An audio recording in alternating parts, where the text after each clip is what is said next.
Hi everyone, like Mel said, my name is Dante Bruno, and today I'm actually going to be talking about the transformational powers of trust. I recently went rock climbing for the first time with a friend, and I went in feeling like mildly nervous, and then as I started climbing, it only got much worse. We were top roping, which means I was supported by a harness that was attached to a rope, which was held by my friend who stood beneath me. And even though she was like a really experienced climber and was cheering me on and watching carefully, I still felt terrified of falling. So I'm climbing, and eventually I got to a point where I just could not figure out what to do. All the handholds seemed out of reach, so I was stuck. And after a few seconds, my palms started sweating. So I gripped the handholds tighter to compensate, and then my muscles started cramping. And at that point, I went on to a full-out panic. I mean, I could tell I was running out of time. If I didn't figure out the next move soon, I was definitely going to fall and embarrass myself in front of my friend. And she told me to yell down if I got stuck, but I didn't want to seem weak in front of her, so instead I don't say anything. Surely, if I just keep looking, I'll figure it out, but I could not see any options, and my hands are giving out, and I'm feeling like a failure, and I slip, and I fall. Now, it sounds strange, but I think that moment said a lot about my perception of leadership.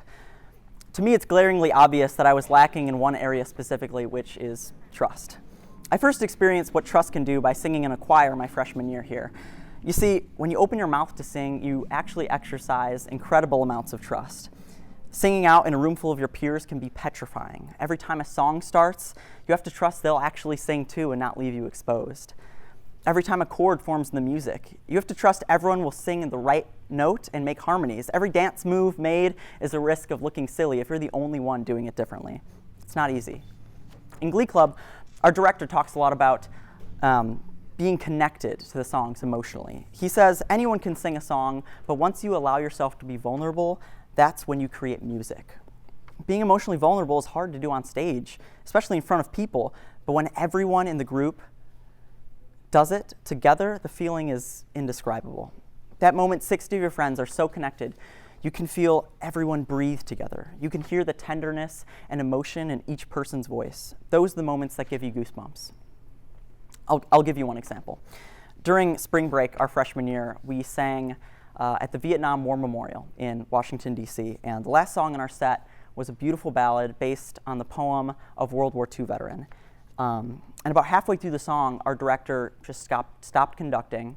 He closed his eyes, listened to us sing, and just started crying.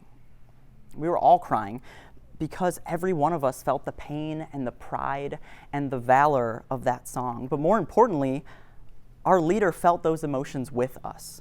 He knew we were all connected in that moment, and that allowed him to trust us completely. That was a moment of absolute beauty, and it was only possible through absolute trust. So after experiencing what trust can do in music, I started craving it in other parts of my life.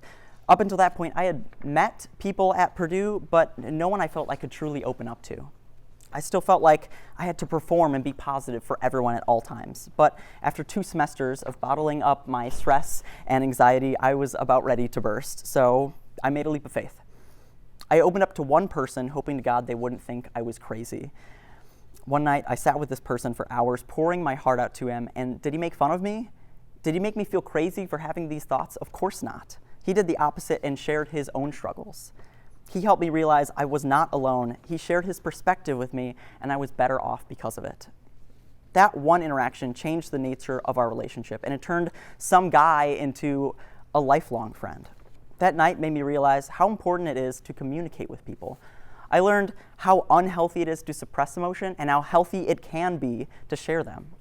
And so over the years, I was able to help tons of other people learn that same lesson. So by improving my trust, I was a better leader because it enabled me to cultivate the individuals and communities around me. So moving on to sophomore year, I had the opportunity to be a mentor for a group of freshman students through the Horizons program. We met weekly to talk about their lives, transitioning into college, any issues they might be having. But for some reason, I could not get my group to open up to me. I tried asking about specific things or allowing time for them to think. No matter what I did, I still felt like they didn't trust me. But the problem was I didn't trust them.